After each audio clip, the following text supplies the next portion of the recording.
This is Decentralized Radio. I'm Tristan. And I'm Ryan. The goal of this podcast is to help educate you on how to live your most optimal life. We will host industry expert guests to shed light on topics that matter. We are not gurus, rather two individuals who have had to pave their own path to health and vitality, independent of the centralized systems that plague modern society. On today's podcast, Ryan and I had the pleasure of speaking with Ryan Griggs, a good friend of mine who has recently launched an organic cotton-based clothing brand called the Regenaissance. Ryan is trying to fill the gap with USA-made organic clothing that's standing for the right message, and that is regenerative agriculture. This is a really fun conversation with my good friend Ryan and co-host Ryan about the issues with our clothing system, the issues with our food system, and the mindset around a lot of woke companies. All right. Hello, everyone. Welcome back to another episode of Decentralized Radio.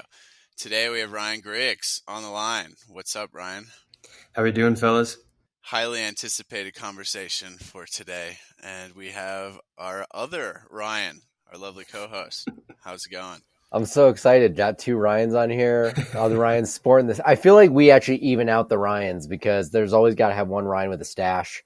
And if you can't see him in the audio version, but Griggs is rocking this thing. It looks beautiful. I know you've had it, but like I haven't seen you in person, so yeah. It's great. Ryan might be the most popular name that we've had on this podcast. I don't know. We've had at least a few, including obviously you. So, but awesome. So crazy year for you, Ryan. I think it's going super well right now with the new brand, Regenaissance. We'll have to discuss that. But, you know, I guess the starting point is always something good to know, you know, how you got so passionate about health, about regenerative agriculture, about kind of making a difference in the community and finding gaps that needed to be filled. So, yeah, I guess walk our listeners through maybe, you know, a pretty powerful story of why you're so passionate about, you know, these things. Yeah. So, yeah, this year has definitely been insane, but so have the previous 2 years. So I guess you can even take it further back than that, just going back to the start of the pandemic. So this was around March or April of 2020. And I used to work at IBM, coming from a tech background, and I received news that my brother had stage 3 colon cancer. And that was just right off the bat. It wasn't stage 1 or stage 2, right as soon as I got the call that it was stage 3. So that was always in the back of my head for most of 2020. And I knew that if that had ever progressed to stage 4, that I would be going back home and being his caretaker, because he was the most important person in my life for sure. And he's always had a massive impact on my life. So fast forward to December of that same year of 2020, I received the awful news that it had progressed to stage 4. So I decided to take the first 6 months off of 2021 to go back home and be his caretaker and essentially watch cancer torture him to literally death on June 11th. It was actually 3 days before his 33rd birthday I watched him pass away. So that obviously destroyed my whole life pretty much. I quit my job. I didn't know what the heck I wanted to do, but I just felt like I was just existing really in life. I was numb to everything. I had really bad PTSD that took me up until the last few months to realize just how bad of PTSD I had from that. And not knowing, like I was saying, what to do, I was actually using Twitter a lot to really just learn and unlearn a lot of things, because also at that time I was vegan. I was vegan for 2.5 years, and Twitter really woke me up to realizing just how wrong I was with that. I mean, it comes down to we need animal protein and animal foods to survive and thrive as humans. And as I was going through all of that, I was trying different things here and there. I know you guys talk about Bitcoin. I've been huge into Bitcoin, was thinking I could go in that avenue, but realized I just want that as a hobby per se, and not something that I wanted to pursue for the rest of my life. And then I started thinking about health, going back to everything I'd just gone through. And that's whenever I heard about regenerative agriculture. And this was around February of the following year of 2022. I didn't know what the heck that was. And seeing that on Twitter, seeing Ashley from Rhizoma Field School tweet about it, that really clicked for me. It made so much sense because I had never thought about where food comes from. I'd been so disconnected my whole entire life. I think the only time I've ever been on a farm was probably in grade school for some field trip that doesn't even really matter or really play a part into any of that. So I was trying to figure out, okay, now that I realized that I want to do something with agriculture, what exactly could be doing for that? So I started traveling quite a bit and visited some farms, and then realized, yeah, I wanted to work on some farms. And this was around August or September. I was using WWOOF, which is WWOOF, which stands for Worldwide Opportunities on Organic Farms. And essentially, it's an awesome organization. It's a global organization to where in exchange for your labor, you get housing and food. And you can stay just for one day, or for example, for me, I stayed for 2.5 months on this rural farm in Pennsylvania. And that was a crazy experience because, like I was saying, I had never been on a farm really, yet alone really work on one. And that made me realize that's where I wanted to be. Seeing how all the food's grown, and then actually working the farmers markets and talking to the people that actually buy the produce and just hearing them rave about all of that. That's what I wanted to continue to do. So fast forward again to this year of January, of pretty much the end of January, I was supposed to start on a bison ranch in Montana. And it was actually right after I was with Tristan. I had this awful health scare myself, to where I was in Boise, Idaho the week before this. It was literally a week before I was supposed to start on this next ranch. I had my own near-death experience. I ended up in ER, and I knew the quickest way to get into a gastro to really figure out what the heck was going on was to go back to Austin, Texas. And so while I was recovering through that, I had an idea for this apparel brand that's still related to everything that I've been doing and was planning to do in the future. But then also, as all this has been going on the last couple of years, my mom was also really sick as well. She was forced to retire from her health, I think, in fall of 2018. And that was the first time I realized things were starting to get pretty bad for her. So while I was taking care of my brother, I was also taking care of my mother. She was pretty much bedridden. She could only really move upstairs. She barely went downstairs, barely was outside. And that was also extremely tough too. So again, fast forward to May, I had a launch date of May 28th for my brand. And it was actually Mother's Day that hit me like a train wreck, because I realized that I had suppressed everything with my mom. I had just started to finally get better with all my brother's stuff. That took a few years to really overcome that.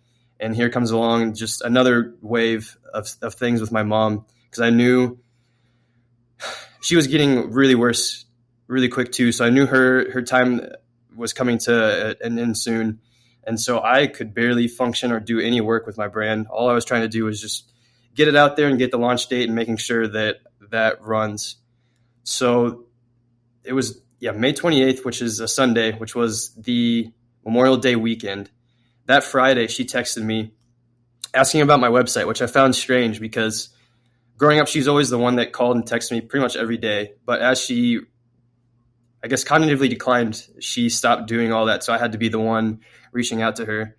And so that's why I thought that was kind of strange, that she texted me that. I was obviously happy and sent that to her. But then fast forward to that Sunday, my brand launched at 12 p.m. Central Time. And it was around 4 p.m. I was on my way to my friend's cookout that my aunt called. And I knew right away what that meant, because we talk in person, but I don't remember the last time she called me. So I knew that it meant that my mom passed, and that's what happened. And so that really, but that was really tough too. It was arguably worse seeing her in the condition that she was in than seeing her in a casket. But that also made me realize, again, I'm out where I need to be with what I'm doing for Regenaissance and agriculture. And essentially a lot of the things that you guys value and talk about, that's what the Regenaissance is about. And that's why I'm so passionate. Is my world came to a crashing halt so fast, to where I've lost 2/3 of my family in 3 years now. I've seen how it's affected my dad. And I can only imagine, as a father, seeing your son die from cancer. And unfortunately, it's a common thing. I mean, it's only getting worse and worse in America. You look around, we're outliers now, which is insane to say. Whenever you go to Europe, it's way different. It's slowly getting worse too everywhere, picking up with where the West is. But not enough people are doing things to try to change this. I've gotten a lot of comments too from people saying it's kind of a lost cause because so many people are stuck in their ways, which I do believe a lot of people are. But 75 to 80% of America is so unhealthy. If you can target even 1% of that, that's still millions of people.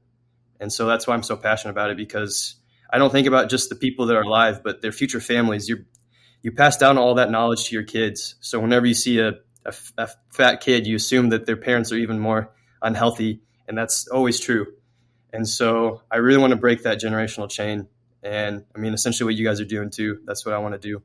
Yeah, I mean, I think everything you said there is super important. I find your story really compelling. And you're sort of, I don't want to say you're one of the rare cases, but in some sense you are, because you saw these situations and you didn't go into it with the defeatist attitude, which is what I feel I see happen most commonly, or go into it feeling like you have no control over destiny. And I think that's sort of, in a sense, we talk a lot about systems here on the podcast, but I feel like that's sort of, if you look at a 30,000 foot view of our upbringing, like in school and all this stuff, you kind of feel like you have, on one side, you have like this American dream picture. And then on the other side, you have like this, wow, all these things are against us. And so really, I just got to stay in my lane. And if my lane isn't medicine, I'm not going to try and learn anything about health, because that's not, unless that's my field, I'm not going to go into that lane. And so it's really easy for, I think, especially older generations to sort of take some of those things just straight on from their doctor, be told they have this X thing, they take this pill for X. And that's sort of where their story ends with that. And it slowly kind of goes downhill over time. Yeah. I think two things. One thing I wanted to ask you really, though, was more of a mindset perspective, because you were taking care of your brother.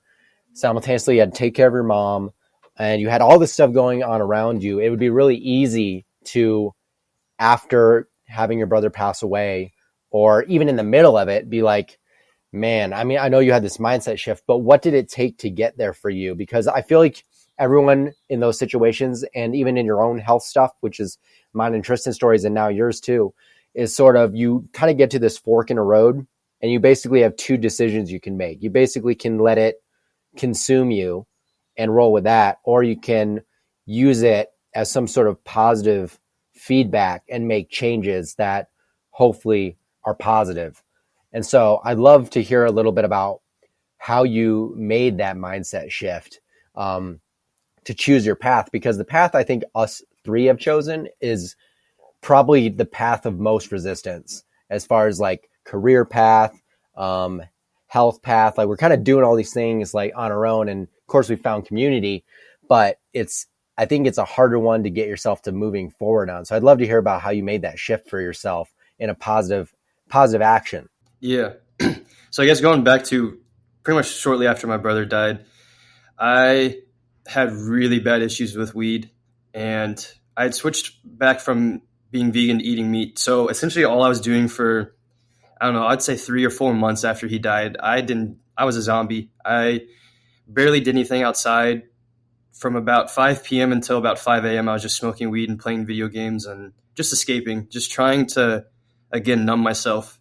Because also, I had really bad nightmares from everything. I would just wake up just covered in sweat, heart racing, and just anxiety to just max, essentially. And so that's also why I was smoking weed, is just so I wouldn't dream. And it was actually Twitter that saved my life for everything, because so many incredible people were just sharing their stories, overcoming the things that they went through as well. And there's just so many niches of Twitter too. That's so amazing. So I'd be following, for example, mindset. There'd be a lot of guys like Zach Hummel that would just talk about mindset and how they go about everything. So that kind of got the wheel spinning for me, because actually I know we talk about, I should say us three, but also Twitter talks about going on walks a lot. So that was actually the first thing that I started to implement into my daily, I wouldn't say routine, because again, my days were just all over the place. But that was something I made sure I would do, was go outside and just get walks, go outside in nature. Because I had always enjoyed hiking and whatnot before everything, but I didn't do it to the extent that I do now. And that made me realize, okay, now I love being outside, seeing the benefits of sunlight and actually grounding. But it took a long time. I still have my struggles with my mindset, just because Just because of everything that I've gone through, it's still sometimes it is. You mentioned saying the path of most resistance. It's very true. That's why I was doing what I was doing, because having to face everything I'd gone through head on is extremely difficult. So why not just smoke and forget about it for some time being? And that's what I kept doing. But then I would think about everything I had just gone through and realized I would just be pissing on my brother's grave after everything that he wanted to live more than anything and anyone. And I wanted that as well. So obviously I can't change that. And I can't change the fact that my mom's gone either. So what better way to honor not just them, but everyone in my bloodline that got me here by just trying to make something out of my life. I didn't know, again, what that was, but that was the biggest shift. And as well as realizing that I can't play victim. I was feeling really sorry for myself at that time. And I also isolated myself socially from that because of it. But then once I realized I can really, it's my life and it's up for the taking. And again, that's what Twitter really would harp on about, and it worked. It really did. I audited everything in my life. That was the biggest thing too. I realized I had this opportunity pretty much of a lifetime. I mean, taking out of the equation of everything I saw, I withdrew my 401k, so I had enough money to where I could go a year plus figuring out my life. So I audited the people I talk to, everything I consume, what I do on a day-to-day basis, and I began writing things down to try to change that. And slowly but surely, that's pretty much how I got to where I am now, was just making those small changes and also just being honest with myself, because we know deep down the things that we need to face, but the things that we don't face is what controls us. And so I guess that's the long-winded answer of how I got to where I'm at now, is just trying to face everything head on and knowing that I made so many mistakes and so many setbacks and so many days where I just wanted to give up, but I kept going to that fleeting thought of my legacy, but also just everything I'd gone through with my brother. I just did not want to disrespect that. Hey, friend. Thanks for listening. If you really enjoy this podcast, it would be really appreciated if you left us a 5-star review on Spotify, Apple, or subscribe to our content on YouTube. This helps us get to a larger reach and a larger audience to spread this wonderful free education. No, I'll let Tristan actually jump in after my quick comment here. I just want to say I really honor I really respect your vulnerability with us, because that's not easy to sort of like spill out all those emotions that you've had over like accumulated amount of years. But I feel like the wisdom you've gained from it is very valuable from a listener's perspective.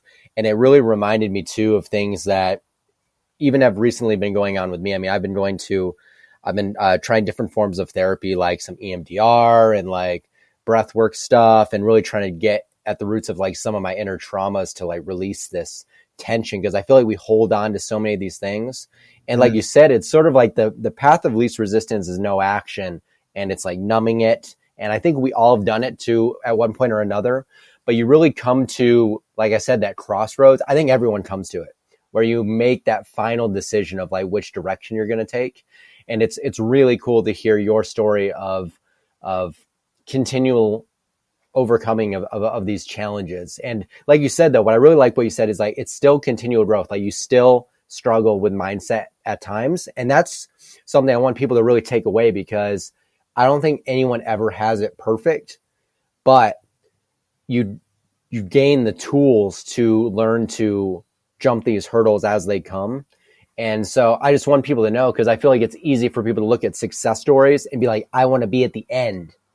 But they need to remember all the work that's gone on over years of time for these individuals to even get them to where they are now, posting about this stuff. Mm-hmm. So I think it's really important for people to like know where they are at and know the steps they need to take to get there. And it was great that you had that backbone of sort of a income so that you could step back and really focus on it. That's something that I did for myself. Actually, I lucked out because it was during COVID. So everything shut down anyways. So I basically couldn't work anyways. And so I had like the 6-7 months to basically really just reflect. So I think it's good, even if people don't have that safety net to like just quit and like do nothing but focus on reflection and planning and all this stuff, to take the time you have on weekends or after work and really use that time not to like numb it up, smoke weed and play video games, which I've done, but to really think about who do I want to be and give yourself a little credit. I think people have so much value that they don't see in themselves, but if they give a little reflection to it, they'll see that, man, I have all this knowledge that I can share with people or I can use to learn. And I think you just need to have that curiosity within yourself. And I think everyone can have huge growth mindset, but I'll let Tristan jump in so that I don't just rail off for the next hour. No, I mean, this all the great points have been made, and I mean, it's inspiring, right? Like you're in this hole and then you feel so alone. You feel like, how could this happen to me? This is unfair. Life's unfair. But then you realize and you hear other people's story. And this is why I think sharing stories and experiences are so valuable, and listening to Ryan's story. It's inspirational, right? Cause like I can't even fathom like experiencing the things you have and then pulling yourself out of it and, becoming like successful and pursuing the things that you love with the passion that you do. This is what it's all about. This is life. But the more you connect with like-minded people, the more you realize, it's common. But like Ryan, my co-host said, it's uncommon to take that harder path of more resistance, because it is way easier just to, sit back and be the victim of your life. But at the end of the day, you can control what you can control. So you can use it to make yourself or to break yourself. And that's what it's all about. And it's really exactly what you said.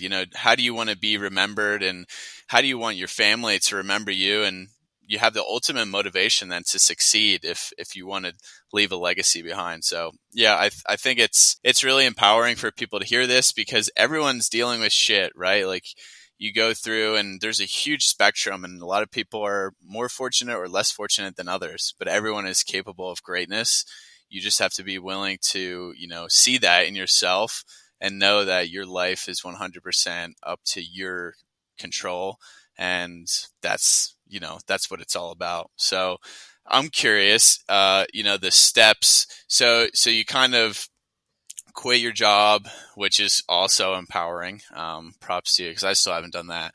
But then you kind of got into this farming space. So I guess what I really respect about you is you really just like you just dive into shit, and it's like full go, and that's a great way to learn. Like people kind of tiptoe around, and I've done that too. It's like, you don't know if you're ready to fully commit, but you really dive into things, and I think you've learned so much from doing that, and had amazing experiences. So I guess starting on kind of like the farming side of things, how did that go? And is that something that like shaped your mindset or helped shape that mindset a little more, or gave you like a fresh perspective on really how hard a lot of this work is? Yeah. So before that, I'll actually talk about, because you were saying how I just dove in head first. And I realized, again, this is one of the things that I reflected on my whole life. My mental and like my mindset and how I saw life, I would say, was ahead of the game compared to most people. But then my actions didn't back that up, because I was such a coward in a lot of ways. So if you remember the movie Elf, the escalator scene to where one foot is way up and one foot's back, that was like my whole life. And I just was so sick of doing that. That's exactly why the last couple of years, I've just dove headfirst, because once you do that and then you just learn more and more, then I wouldn't say it's easier every time you do it, but you just know you're going to learn so much. So why not do that? And so that's exactly why I was just trying things and just going headfirst, because I was just so sick of not doing that. Yeah, and I just want to comment. Like, I think it's really valuable, and especially when you're young. Like, we're all, in our 20s, and it's like you just try shit out. Like, what do you have to lose? Like, if you commit like 3 to 6 months to really like trying something, you're gonna learn a ton. You probably, success. What is the measure of success? If you just learn a ton, that's successful right there. And, you don't have any dependence or anything. So you have this inherent ability to take risks and, not have everything on the line while you're young. So 100%. And you're never going to find out unless you try. So I just kind of wanted to add that in there. Especially if you're like, our age or younger listening to this, it's, this is the time to learn and make mistakes. Yeah, and you gain a lot more confidence about yourself, and you just also understand more about how you are as a person too. But going back to that farm question, it opened up my eyes to just how much work goes into it. And I would say the biggest thing that I learned, which I kind of knew going in, was how intuitive and just smart the farmers are. I mean, you're not just a farmer, you're a carpenter, you're a mechanic, you're a veterinarian. So that's my biggest issue with what most people think of farmers too. They think of uneducated hicks, and they have this huge bad rep about it. And that's just could not be further from the truth.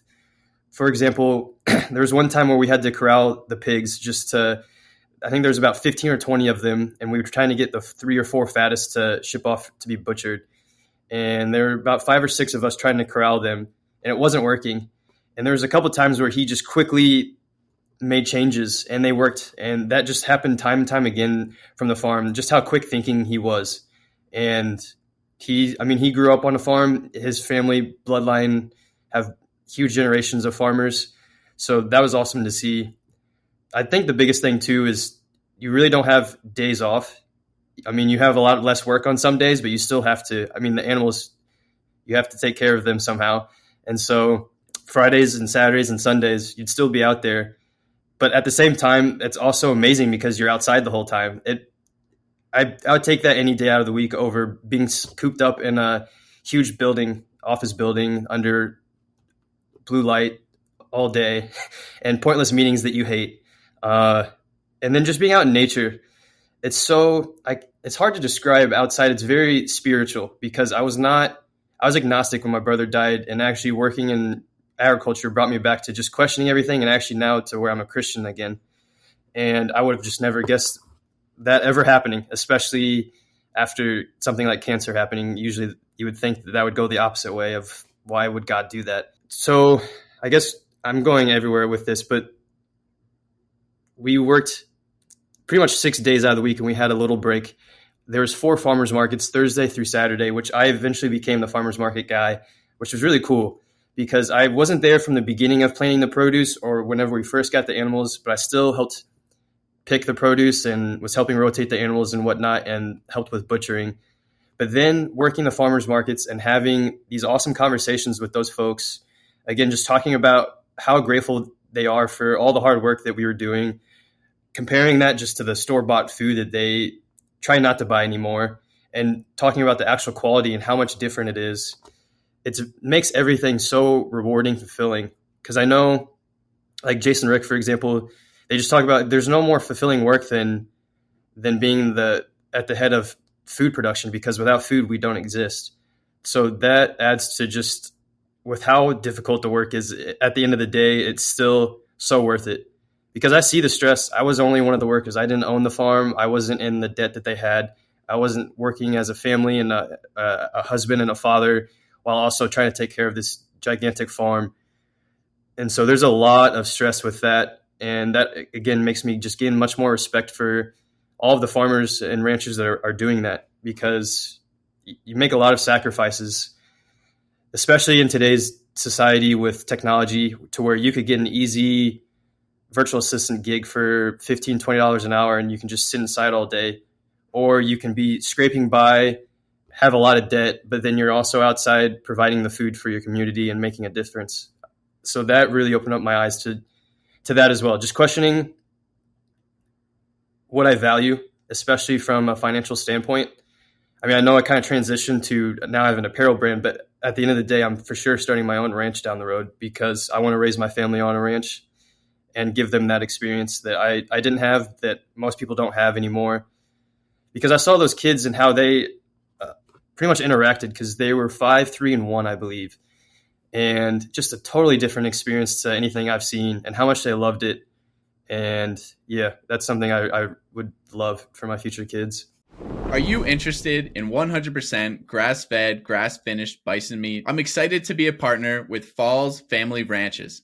Based in Wyoming, Falls Family Ranches is raising high-quality bison meat the way nature intended. As a native large ruminant of North America, bison is one of the most nutrient-dense foods you can consume.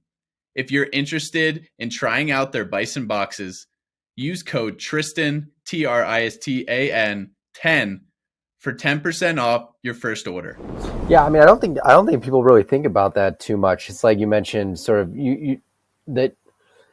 I mean, there's a lot of directions we could actually take this because, like, and I don't want to get too much into, say, the food system aspect of it per se. We maybe can later, but people just, we live in we talk about a lot, but we live in like that sort of convenience culture. And so like the idea of that cushy, whatever VA office position or whatever it is appealing. I have really interesting conversations with my brother because we're similar in age, 3 years different. He's 24, I'm 27. But we have a completely different view on the life we want to live. His is very much in sort of the standard paradigm of, okay, just graduated college. I want to get a good paying job so that at 65 I can retire and do what I want to do. So it's a really interesting mind. And mine is like, I want to shift through my experiences. Obviously, I want to shift really everything to fit the lifestyle I want to live now so that I don't need to wait for whatever the perfect version of life is. I feel like we have a good, I'm sure you've done this for years too. Like you mentioned, the elf analogy was really good. I relate to that really heavily because for years I'd be like, I have this vision of where I want to be, but I'll just start doing it tomorrow, or I'll start doing it like next week. And then you keep pushing it back. And so I finally hit a point recently where it's like, I gotta start taking action on blah, blah, blah.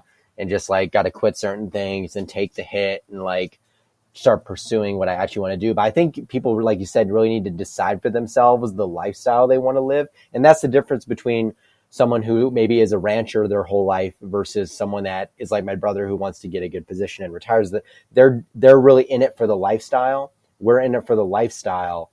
And that's the decision you need to make, I think.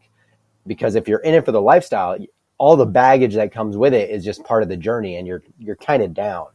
And so I find that part to be a very valuable decision that people have to make. I kind of do want to ask you though, like what brought you from these concepts to apparel? Not that everyone doesn't need clothes, and your clothes are very awesome. Tristan, I think when we were in person doing in-person interviews when I was up in Wyoming, I think he wore your shirt every single day. I don't think he changed shirts.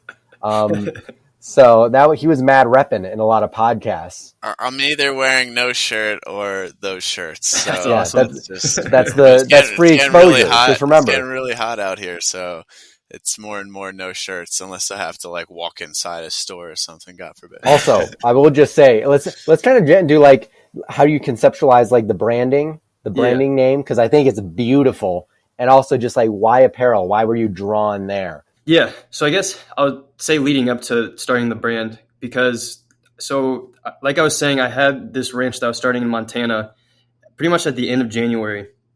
And I was going to just be sharing everything I'm doing there on Twitter, eventually making YouTube, and had a lot of opportunities. I had a lot of ideas I wanted to do for Substack. And I was going to be on there for 3 months. And then after that, I had 3 farms lined up in Italy that I was actually going to be farming next month, technically, for the rest of the year. And then I was just going to travel the world to different farms and continue pretty much videotaping a lot of that stuff, but also doing interviews and conversations and whatnot with farmers and ranchers. And the whole point of that was really to, A, educate everyone on just agriculture, and especially from a global perspective, and B, was just to bridge that gap, because it's such a wide gap. Whenever we talk about convenience, whenever you go to a restaurant, that's probably the 5th or 6th touch point. Whenever you got your food, you don't think about where it came from at all. You don't care. And so I really wanted to, I guess, raise awareness for all that through actually being on the field, but then also just making videos and pictures of that. So I was just going for a walk while I was recovering from my amazing time in Boise, Idaho, in the hospital. And the thought just popped in my head. I could potentially do something with those same goals in mind with an apparel brand. So I just started doing some research and realizing there's really no apparel like this at all. In terms of agriculture, they have the farms and whatnot that have their own brands, but that's really all the apparel there is. Some of the other stuff looks really bad, just like the 90s, like the deer hunting arcade game art style, which is fine, but just not modern at all. So I was thinking, okay, maybe I could really make something modern out of this. I love bison, and I know Tristan does because that's whenever I was with him in January, we were at the National Bison Conference. And so I just made some quick mock-ups. I didn't actually know what to call it, but I knew that I had the key principles down, which is knowing your ranchers and farmers, going to farmers markets, developing those relationships, having that nutrient, high-quality food, educating around all of that too. But then also not just the diet, taking the holistic approach that I know you guys talk to so many different people. So exercise, sunlight, movement, sleep, stress, all those important factors that play into our health long term. I wanted to make this about all of that because, again, we have the agriculture sector, we have the fitness, health, and everything. There's not really huge connection behind all of that. So I'm trying to connect all that together through apparel brand. And I was not smart enough to come up with the term Regenaissance. It was actually my friend Case. Last year, we were about to start a podcast, and he came up with that. And that, again, just came up to my head, and that made so much sense. So Regenaissance, it takes regenerative. So regenerative agriculture, which is, I know you guys have talked about that and have had people on that are actually in that field, which is becoming much bigger thing, which is amazing. But also just regenerate as a whole, regenerating your body and your health because our bodies are so resilient and can heal within. And then Renaissance. So there's a lot that goes into that too. The Renaissance of going back to how we used to eat. You see Liver King just exploded on the scene. And now a lot of people talk about organ meats and just eating nose to tail, using tallow. I mean, there's so many tallow skincare products now. It's so freaking awesome that we're going back to that. Using animal fats to cook. I did not have any of that until last year, really. Raw milk. I didn't drink that again until last year because I always thought that was so terrible for us and that it should be illegal. But that's completely false. But then lastly, with reason why I have the bison logo, again, I think we're in the renaissance of bringing the bison back to how it used to be in the 1800s when there's 50, 60 million roaming the Great Plains. And then especially after going to the conference. So it just made too much sense. And so I made these quick mock-ups. I sent them to everyone and their mother, and it was unanimous. Every single person loved the mission, the branding, and I guess the goal or the direction of where I was wanting to take it. So I was able to luckily find an awesome graphic designer to make these look much better than what I had. And also I lucked out with the manufacturer of the shirts because I knew I did not want to do the cheap polyester garbage because those are so toxic for us. And I did not want to rely on a country like China. So trying to find American-made apparel was really tough, but I was fortunate enough for shirts that I was able to find organic cotton and it came out great. So overall, this is just trying to make an awareness educational movement for all those things that I mentioned, but also because, for example, since I was vegan for so long, this huge plant-based vegan movement is only getting bigger and bigger and pushed more on us. We're being told that animal agriculture is causing climate change, which is complete bullshit, that we should reduce our meat intake, especially red meat and saturated fat and eggs and butter and all that, which could not be further from the truth. So I'm pushing back to all of that and trying to make some type of movement because we're tribal by nature. So whenever people see this, oh, that makes sense. Because there's a lot of people that don't want to speak out against this. And I guess I want to be that guy to speak out against them because I've seen firsthand whenever you follow the diet that we're told with seed oils, all of the ultra processed garbage that's okay, all these mock meats that are so awful and just made in a science lab. So yeah, I guess I'll just leave it with that. They taste great though, right? I don't know. That's what I hear. No, it's really cool because you're using this vehicle of a product to like get a movement going, and the product itself is fantastic because you're so right. And I mean, we talked about this, a lot is the organic cotton in the U.S. Like it just doesn't even exist. Like it's very few and far between. I mean, I was struggling last year trying to find good quality brands to have organic cotton, and organic is important because traditional cotton that's grown industrially is very heavily sprayed. I think it's like top 3 most sprayed crops behind soybeans and corn. Maybe you know more specifics about that. But it's and you buy stuff. It's made in India, or it's made in China, or it's made in Bulgaria or somewhere in Eastern Europe, and it's just a waste. Like you want to just talk about like from an energy utilization perspective, all the clothing industry, the food industry, like it's just a gigantic waste.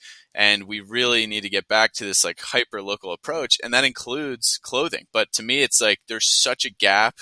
So it's really cool that you saw this gap in terms of the product, and those same principles apply. Because obviously, the materials that go into making clothes, like cotton, need to be farmed, just like, food is. And, using that vehicle to really get people on board with, regenerative agriculture. So I think it's awesome. And I'm glad to see it because, I personally think it's a huge gap. So I guess, was that something you kind of just realized? I know you had known about the issues with like polyester and things like that, but was it a lot harder than you thought trying to get a US based like organic cotton supply? And is this still a struggle with like, future products that you want to, put out there? Yeah, it's a huge struggle. So going back to just organic cotton production, America only accounts for 3% of the world's organic cotton. It's mainly China and India. I think they're like 75%. And what does that mean? So just what does that mean, organic cotton? I guess that's my next question, just quickly here. Just not sprayed with something natural? Because I don't even trust organic cotton from China, like straight up. Yeah. I have not looked into how they do their organic cotton production, just because I really do not want to use China at all. I might have to for organic cotton hats. The whole issue is trying to find a good price point, the colors I want, the quality itself. Do they fit well? I mean, everything that you think about whenever you're buying your own clothes too has made it super challenging, because I don't want this to be a premium product per se. I don't want $80, $90, $100 shorts. I want 50 or 40 per se, so everyone can be wearing them. And that's why the t-shirts I have are 40 rather than some that I see are 80 for the same quality. So that was extremely challenging, because essentially if Farm Fresh didn't work, I honestly don't know what I would have done, because I tried so many samples that were organic cotton, and they were either really expensive or just not good at all. They didn't look good. They didn't really feel that great. So I really lucked out with that for sure. And in terms of for the future, it's also tough, because I'm planning to do shorts. They're not going to be organic cotton at the start. But what I'm trying to do long term, it's going to be a huge process. I'm wanting to leverage my business to incentivize farmers to start growing their own organic cotton, so we can bring some of that production back to the U.S. and so we don't rely on everywhere else. Because essentially, we obviously used to have all of this cotton production, and the apparel industry was made in the U.S. But as I think it was in the 60s or 70s, we began to outsource to essentially Asia, because it was obviously way cheaper, industrial made and whatnot. So that's why our apparel industry is so messed up now, because hardly any of the apparel is made in the U.S. and especially grown in the U.S. Yeah, I was just going to say, it's like we often say this thing about food. We said it yesterday when we were podcasting with Gubba Homestead. The food prices have been held like so artificially low because of subsidies, industrial farming. And I think for clothing, it might even be worse. I think clothing prices have been held so artificially low, fast fashion, because people in Indonesia and China are getting paid cents on the hour to work this, industrial raised product through the equipment and, sold to like H&M and all these, Walmart.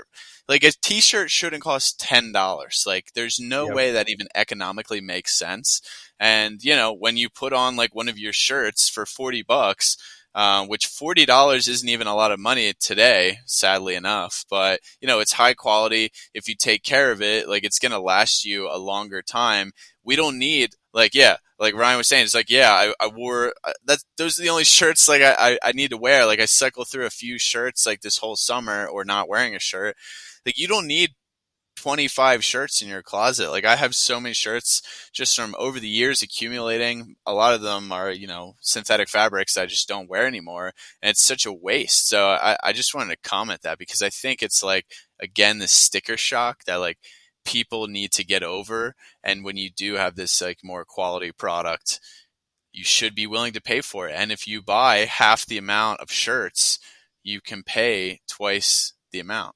Well, and I was just gonna couple on that really quick before you jump back in, Ryan, because I was gonna say, I think we just like you guys. Well, Ryan doesn't see me every day, but Tristan, you see me pretty often. I'm basically wearing the same shirt every day too, or a variation of that shirt. And the thing is, I think if a normal person just reflects on this for a moment, they too generally cycle through like 5 or 6 shirts, maybe. Like I think on average, at least for dudes, I think we kind of cycle through the same things. But if you look in my closet at my house, it's full. It's full of stuff that I've never worn or wore once.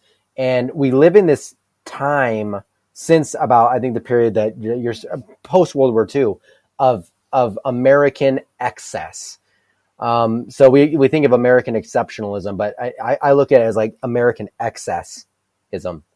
But we have all this stuff, and it's everything is held under this artificial sort of two-legged stool, I feel like, and we're sort of seeing cracks in it the last couple years. But I just think people like live in this false reality of abundance that is artificially held there. And I think, like Ryan, you have that similar perspective. So it requires that mindset shift of sort of need versus want. Because I'm amazed at how much crap people own. Like at my folks' house in the basement, just boxes that have been there since they moved there in 2010. Yeah. And never unpacked. And then you just accumulate more. And the thing is, people talk about sort of the like income disparity and all this sort of stuff. But it's like, even if you don't have a very good income, like somehow you still have all this shit. Like you still have all this junk. And you don't use like 85% of it. Mm-hmm. It's just amazing what you can accumulate. We're like, maybe it's not everybody, but in my like life, it's like everyone has a dumpster in their house just of junk. They may not be full of dirt or mold or anything, but it's just like you're sitting in a dumpster. You're basically, it's amazing how much waste we produce. And so everything from my mindset shifted to like a minimalist, like, how can everything work in a cycle? And this goes back to nature of how can we put things back into a cycle? And that's like regenerative agriculture. That sort of is, trying to emulate that. But I'll let you jump in, Ryan, because I knew you had a thought. Yeah. So I guess 2 of those. The first thing is we stop thinking long-term about pretty much everything, especially as technology advances, especially with phones. It just rewires our brain for just quick dopamine. And so you see that $10 shirt and you buy it immediately, but you don't think long-term about the quality of it. And like Tristan was saying, just how long it will last. And that bleeds into just all these other industries. And then the second thing was really funny about the price point. So I've been reaching out to a lot of regenerative farmers and ranchers to, I guess you could say, collab with them. My whole goal is just highlighting what they do and trying to get more people just to see the day-to-day behind scenes of what a lot of these places do. One farmer, she got really mad and actually sent a really disrespectful email to me saying that I was just using them to sell expensive shirts. But it's just interesting because she couldn't even see what I was trying to do and didn't see the value in the type of apparel. I was just using them for clout, which I thought was hysterical. That's wild. But I guess that's sort of like you always meet some of those. I think actually here's an interesting question too, because I think you're sort of like the best way to help other people get on board with ideas is sort of lead by example. At least that's what I found to be true with like health stuff. You can't just like spout things at people. I think it like usually creates a wall because they get defensive and they have all these like beliefs that they build up over years. Totally valid. I mean, I've been there too.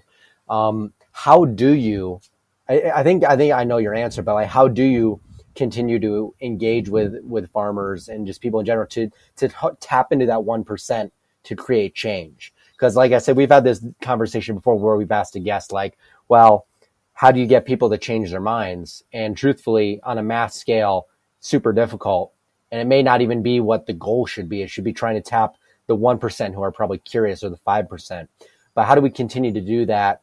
I think the answers are like going and meeting with them, like head on, like working with them head on, showing that you want to help them build value. But I just wondered if you have any other like exterior things that you've been doing with your shirts and stuff like that. But I think like going to farmers markets and stuff like that and meeting the people, that's really where you start to create growth. I know Tristan's been out there basically handing out Bitcoin books to farmers at farmers markets. His Bitcoin book, I should say. But that's like a great way to start conversation. And I feel like that's hugely undervalued skill in today's modern era, where everyone communicates seemingly only online, at least in masses. I think face-to-face interaction is huge. Even if you're just talking to one or two people, like word of mouth is still such a valuable like skill to bring about a change that I think needs to be utilized more. I'd say the number one thing that you could do is to volunteer for a day and actually work on the farm and do everything that they would normally be doing. Not just doing the little cutesy stuff of, milking just one cow, but actually doing everything that they do day-to-day basis, because just that one day will open up your eyes to realizing just how much is needed to work. Because then it makes you think about, okay, if I wasn't here, that person's going to have to pick up everything that I was just doing. Because with agriculture, and again, going back to saying something that's just easy to get a VA position, they are in desperate need of help. So they are severely understaffed, probably worldwide, but especially here.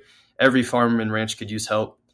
So that would be the biggest thing. And then the same thing would just be having conversations with them and just hearing their stories, because we have all these preconceived notions about farmers and ranchers, and a lot of those are wrong. I was wrong about a lot of that stuff, because I remember growing up, there was a semi-rural town nearby where they would have bring your tractor to school day. And I used to think they were so uneducated and just hicks. And I just realized they're just having fun with that. And there's just a lot of little examples like that whenever you talk to them, and just hearing their story is the biggest thing. And then once you actually have the food that they produce and realize just how much better it is and how much work and love went into all of that, you gain so much respect for them. And it also going to the price point too, because now you go into grocery stores and you see $5 a pound for ground beef that was fed in a confinement lot where they were fed rubber tires and Skittles and all kinds of other garbage. It messes with your mind of how you perceive the price, but then just the quality, because you're gonna have to pay more for these quality products. For example, if you want to get raw milk, a lot of times it's $18-20 a gallon. Why would I want to spend that versus however much it is in the stores now for pasteurized, just disgusting milk? So you have to really think, again, big picture, long term, but then pair that together with hands-on experience, whether that be the actual conversations or working on the farm. Yeah, I think the low time preference mindset is huge. And we've talked at length here about like nutrient density and why it's actually worth it to pay more for higher quality, food, as well as, like we just said, with the clothing. Like it's, higher quality is worth it. You'll actually end up spending less in the long term, probably, for clothes. But for the low time preference in general, so you said, and I know you accepted Bitcoin on your site, which is probably the only organic cotton apparel company that accepts Bitcoin, I would imagine. So that's a huge... It's got to be like one of the only clothing companies that accepts Bitcoin. Besides, just there's plenty of Bitcoin shirts out there. They're just like basic Gildan or whatever with like a Bitcoin logo on it or something. So how did you get drawn to Bitcoin? How does that... It obviously meshes well with everything else you're doing, but kind of when did that occur, and when did you realize this was like all a part of a greater, decentralized mindset, low time preference mindset? Because for me, it's like, once you look through this lens once, you pretty much got the goggles on for the rest of your life. Very, very true. So again, I was very lucky to have my brother. He was harping on me about it for a couple of years. And this was fairly early on. But like others, I just thought it was really stupid. I didn't have obviously any understanding of what it was because I didn't even have a basic understanding of economics or how our world operates and how humans operate. So he just kept pushing me about that. And then I'd say it was around 2015 or 2016. I watched the only 2 episodes of Andreas Antonopoulos on Joe Rogan. And he gave concrete examples of his background in Greece and just their history. And that really got the wheel spinning in my head. And I guess just after that, the more I would just research and watch other YouTube videos of other experts, it just made a lot of sense. And it was around, I think it was summer of 2017 is when I first bought Bitcoin. And after that, it was just no looking back. Because like Tristan, like you were saying, once I started thinking about that, yeah, it changed how I completely viewed the rest of my life in terms of long-term thinking. And how has like the reception been accepting it on your website? Has it been challenging? Is it pretty easy? Like, do Bitcoiners usually they flock towards anything that's kind of like a niche thing where they can support other Bitcoiners? So I'm curious how that's gone for you. This is crazy. So my brother's birthday is June 14th, and that's the only day I've ever gotten any payments from Bitcoin. I've only had one order from that. So that's just a crazy sign for me because that day was obviously heavy, but it was just cool to see that. There have been a lot of Bitcoiners that like it. I guess this has been the challenge too, is circulating your Bitcoin. Mm-hmm. So that's the next step. But it's been really cool to see, especially on Twitter, the Bitcoin community, they like to support others. So I would say right now they're still using fiat, which that's fine with me. I'm not, because even if I had Bitcoin right now, I'd still have to use it again to just reinvest into the business. So I can't even technically still hold the Bitcoin even if I got it. But overall, yeah, the reception from them have been amazing because with Bitcoiners and how they think, whenever they think about health and what's going on with just the food system, then they just go down the same rabbit hole we've all gone down with health. And that's the same rabbit hole that the Regenaissance really stands for. So it makes a lot of sense that they would be behind something like that. And so the reception has been great because it hasn't even been 2 months yet. It's been almost 2 months, but the fact that it's been such a short time and they've had a lot of support has been pretty sweet. That's awesome. Well, hopefully we get some more Bitcoin orders. I know the next one I'm going to do, definitely going to spend some corn. I need a tank top because these t-shirts, it's too dang hot now.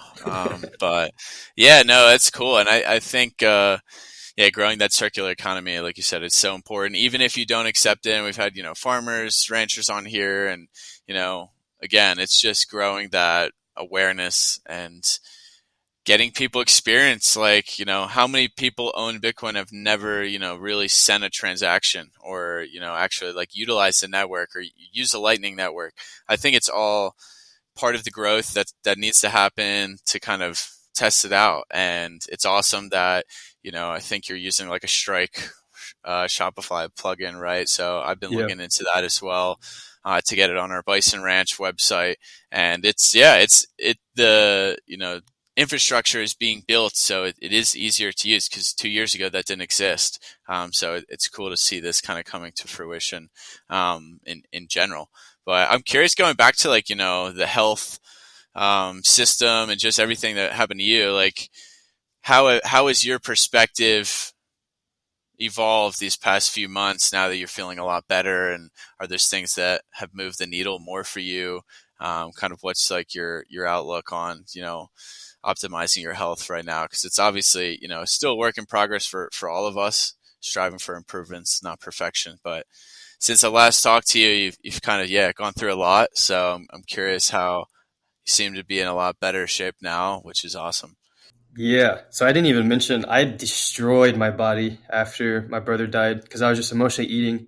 And even leading up to that, I didn't eat at all whenever I was my brother's caretaker. I remember whenever I first got back to Austin, I weighed 124 pounds. So I was in really bad shape. And then I just started eating really awful food. So I developed really bad gut issues. And with my PTSD, that stress and whatnot worsened everything because I was freaking out thinking I had colon cancer. There were multiple times I drove myself to the ER, or not, to the ER. So I couldn't figure out what was going on. And the healthcare system failed me miserably for the next couple of years because I probably spent 30 grand at least on tests and whatnot for them to still not figure out what was going on and tell me that I had an over-acidic stomach when in fact I had a low acidic stomach. So there's just a lot of things like that that just made me so angry, because they also failed my brother in a lot of ways too.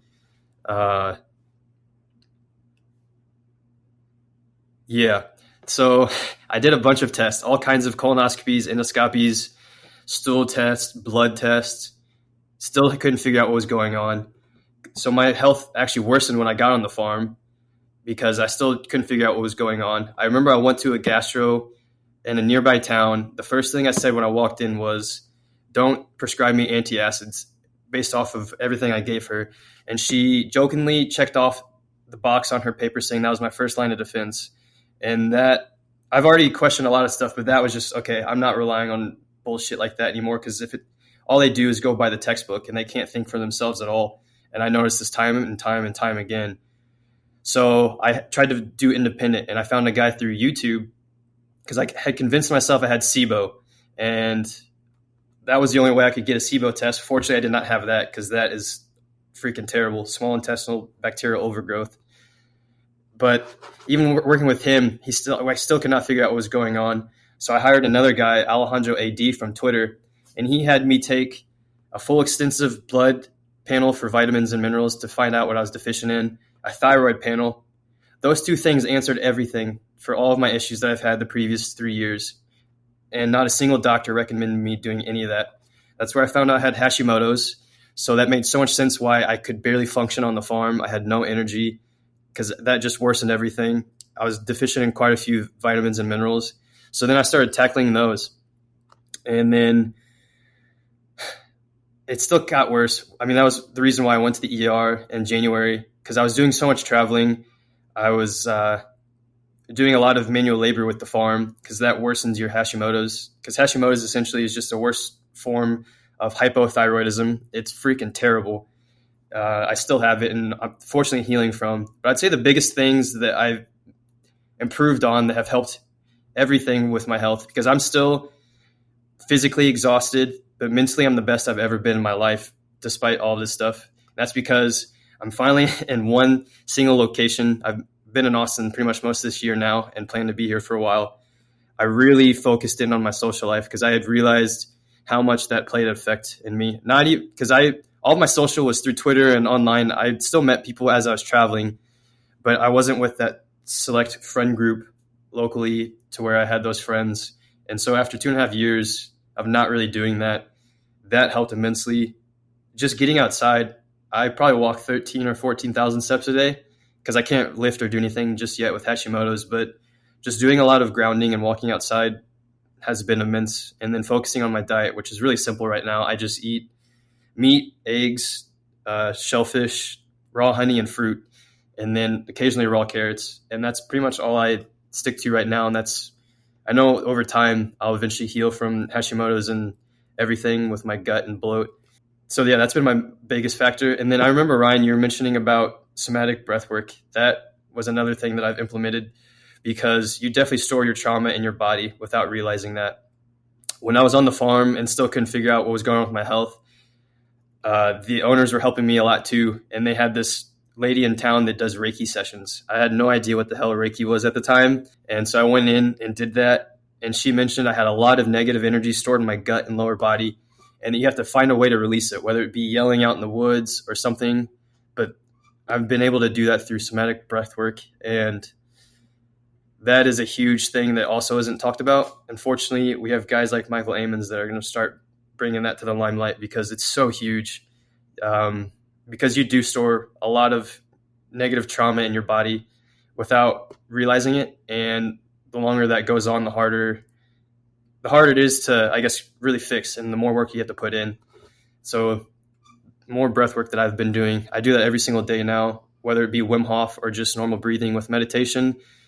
That stuff is immense because you just feel amazing. You feel like you're floating afterwards and your mind's more clear. And so you could just go about your day. And overall, I'd say all those things. Yeah, that's how I'm starting to finally get better. It's definitely an accumulative effect. Like I've found, and I've had discussions with a lot of people, that it's usually never just one angle of attack that you need to take when you have such a massive endeavor. I think the biggest one for me, and I think you've realized this yourself too, is that with something like Hashimoto's, I don't have Hashimoto's, but I've had hypothyroidism.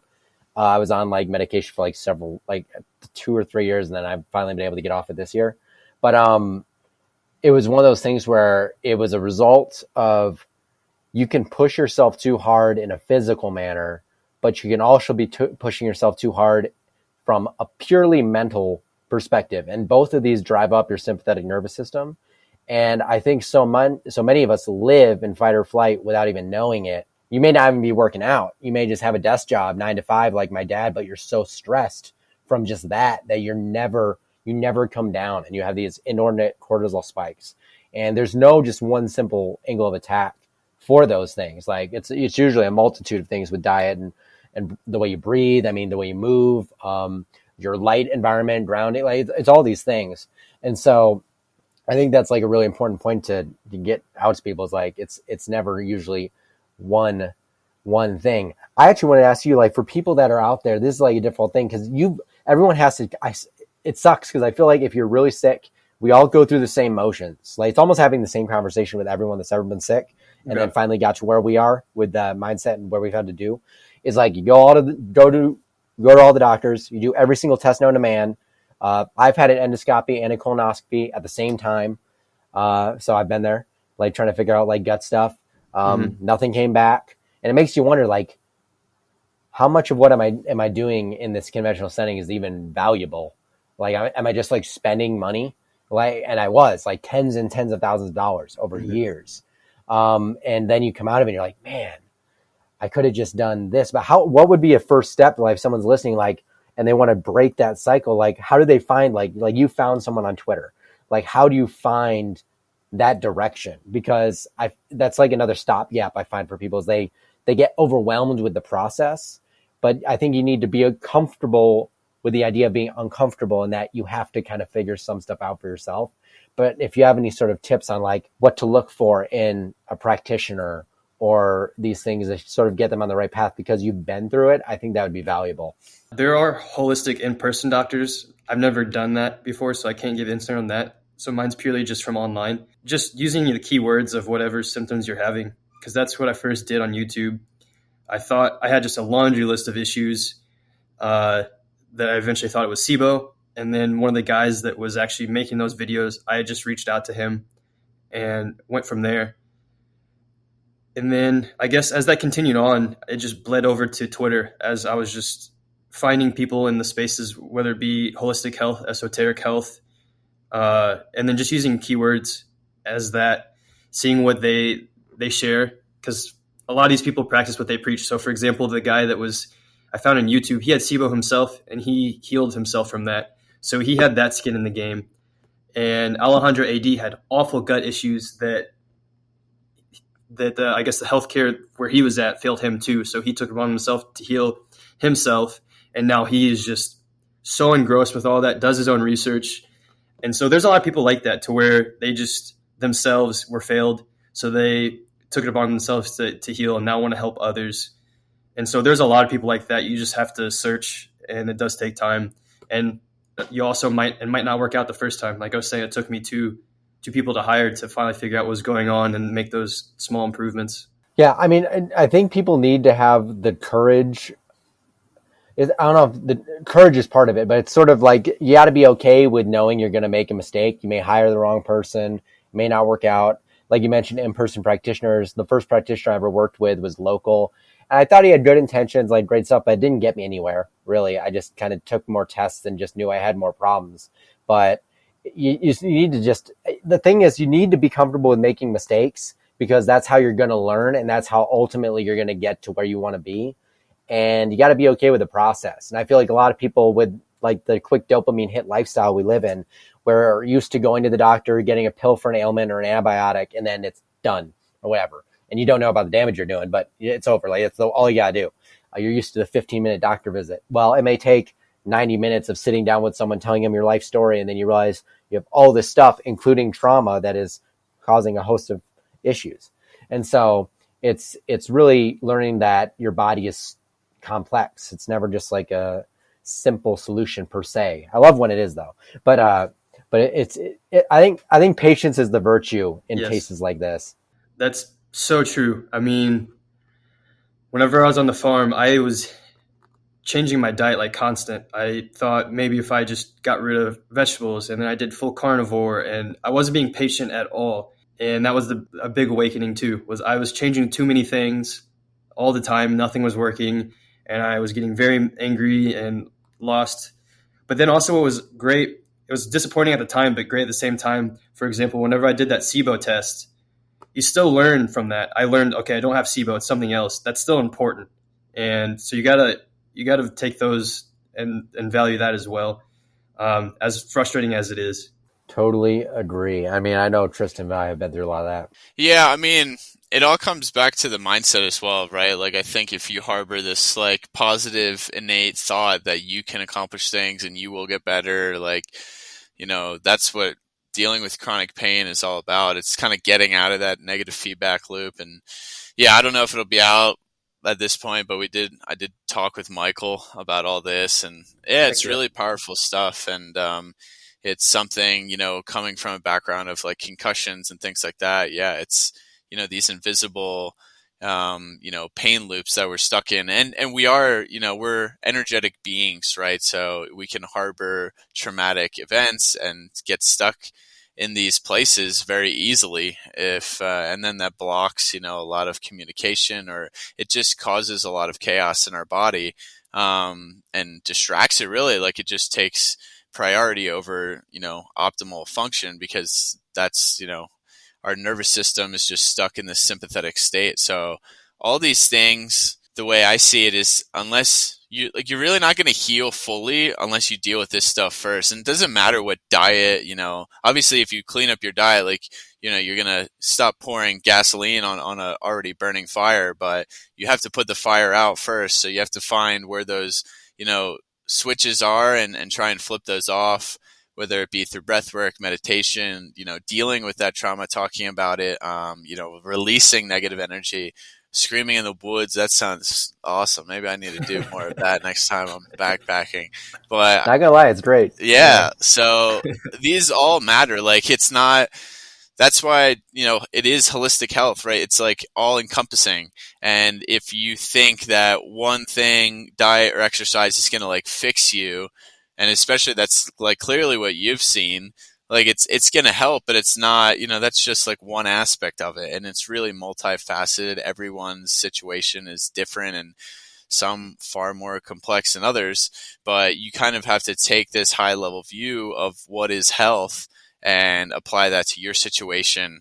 And, you know, that's what's really empowering, when we can share more and more of these stories, because then people are going to be, oh, you know, I tried X, Y, and Z, but maybe I haven't worked on my, you know, trauma from 20 years ago, or, you know, tried, you know, these types of things that are a bit more intangible, like hard to grasp, because oftentimes they can be the missing link, and they are less talked about because they're less conceptual, they're less fact science, you know, they're not core in biochemistry, so someone can explain it to you with some research studies, which doesn't mean anything about its efficacy as a treatment. So just want to highlight that. Well, I was going to say, I mean, that's spot on too, with not tackling the root cause, because that was what was so frustrating when I was on the farm. That was the healthiest I'd ever eaten. I mean, I was eating 100% of my diet from the farm, but I was still having awful health issues.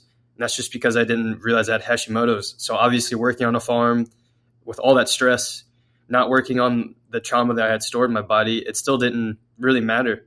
And it wasn't until I figured that out and tackling all of that, which is everything that I'm doing now, is tackling that and seeing major improvements, especially compared to then. Because there were so many times where I broke down just because my health was so bad, despite only eating extremely healthy food. That's where patience comes in. And also it's like, you gotta decide too, like, how far do you want to go? Like, do you want to settle at 80%? Like we had a discussion really early on in the podcast with Ryan Carter. And do you want an A or a C? Are you okay with getting a C grade with your health? Then you'll get a C result. It's like, how far do you want to go? And that's something that everybody has to just make that decision. Tristan and I and you seem to be pretty ruthless in pursuit. So you're kind of willing to push the bar if you need to. But everybody's got to make that decision for themselves. Mm-hmm. Agreed. But I mean, you've had quite the gnarly journey. We're sort of coming up on the tail end of our pod here. But I kind of wanted to round this all out with sort of it's sort of a mindset discussion, but I've been thinking about it a lot as we've basically covered nuances like health, business, and then like lifestyle and all this stuff. But I find that you learn so much about yourself and you learn how resilient you really are, even when you're still struggling. Like the human body is insane. So I'd love just on a positive note, maybe just sort of like, what are some strengths that you found in yourself through all of the stuff you've been through since the very beginning that you maybe didn't even know you had? I'm just trying to give some motivation out there. Yeah. Because it's a lot. I mean, take control of your health, take control of your business. Like it's a lot of stuff. You're right in the sense that deep down, kind of like I was saying, that my mental and whatnot, I was ahead of the curve on a lot of things, but I still was scared and cowardly. This, I guess, woke up to realizing how strong I really am. Because we are way stronger than we realize. It just requires an insane amount of effort, which is the difficult thing. But once that, I don't know if you want to say once it clicks or whatnot, but I guess for me, it did click.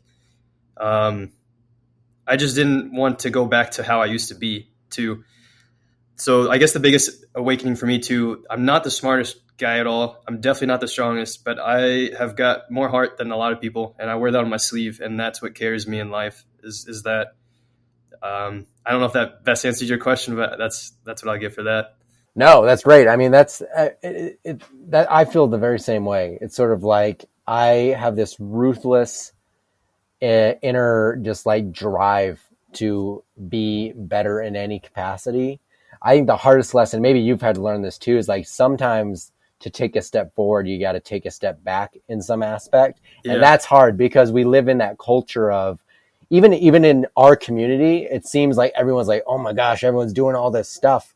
Like this person's got a podcast and a channel and a TikTok and they're selling shirts and they're doing all, it's like, how do they manage all that stuff? And I find that in the creator economy really fascinating because I'll go to summits for video and you'll just see these people giving talks and like Mr. Beast is an example because he runs a conference that I go to every year, but you see him and I'm like, how the hell are you doing all this stuff?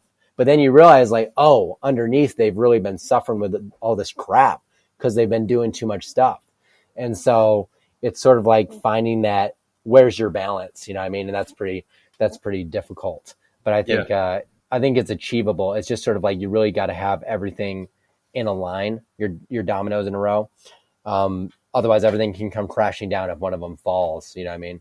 Yeah, no, you're right for taking a step back because I think that was also another thing, especially now. It wasn't until probably last month that I've realized just how much stuff I've gone through the last couple of years. So it actually took others to reassure me, like the fact that what I'm doing now takes a lot of strength. And I had a tough time accepting that just because it's probably just my inner insecurities just from how I was as a child and as a teenager and whatnot. But taking a really big step back and reflecting on all of that definitely reinforced, I guess, the thinking that how strong I was through all of that. Yeah, I think it's incredible because, yeah, like you're saying, you kind of, if you reflect on how far you've come, like, you know, when I was first healing from my concussion, I was like, if I could just get 20% better, 30% better than here, it'd be incredible, right? And then you get to there and then you keep going. But you need to reflect and look back at how far you've come, especially if you're going through a period that's, you know, challenging now, because you can just empower yourself from what you've already accomplished. And it's easy to get caught up in the compare to others, especially in the social media realm. Like Ryan's saying, you know, people are doing so many things and yada, yada. And I need to try this. I need to be a coach. I need to do this. I need to make podcasts. You need to just sit back and, you know, say, how can my unique experience and my passions contribute to this space? And everyone is capable of finding something. I mean, literally, you went from thinking you're going to be on a bison ranch to, you know, launching a pretty successful, I would say so far, you know, apparel brand, because you just, you know, identified something you're passionate about, saw a gap in the market for, you know, American apparel companies using organic natural fibers, and just dove in. And that's the only way you're going to find out. So I would say, if anyone is looking for, you know, where they fit in a community like this, there's always something that you can contribute that someone hasn't brought to the table. And don't try and be someone else. Be authentic. Be yourself. People resonate with authenticity. They resonate with, you know, realness. And that's something as well, you know, especially like an apparel company. It's like, wow, you know, so many of these apparel companies, especially like outdoors ones and ones that are like do have some cool like organic fibers, they're all like super woke,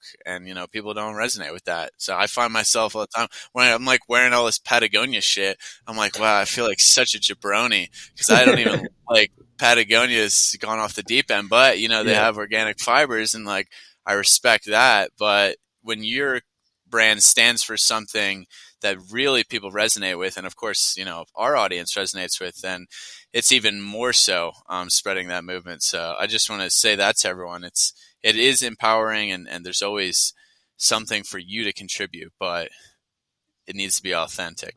So Ryan, I appreciate that. Yeah. And where can people find what you're working on, and what's coming soon from Regenaissance? Yeah, so I'm on Twitter and Instagram right now, just the Regenaissance, and the website is just theregenaissance.co. And my personal Twitter is just my name. I think it's Ryan_Griggs. And what we've got lined up, so we've got some shorts coming out, hopefully in the coming month. Still working on trying to finalize that, and then hats after that, and then a bunch of other stuff I got planned too. I'm really stoked for the rest of the year for this. Can you make some underwear too? Or swimming? Swimming. What is like something for swimming? I just end up swimming in my boxers mostly, because like finding like all natural, you know, they don't dry fast. That's the problem. But yeah, no, they don't. That's a good point. But I'm excited for the shorts and the hats. That's going to be awesome. Well, thank you so much, Ryan. This has been a pleasure. We'll have to link all that in the show notes as well, because I've had sometimes spelling issues trying to Google Regenaissance, but that's also my personal cognitive struggles. So, all right, everyone. Thanks so much. Thanks, Ryan, and thanks for tuning in to another episode of Decentralized Radio. See you next time. Have a good one.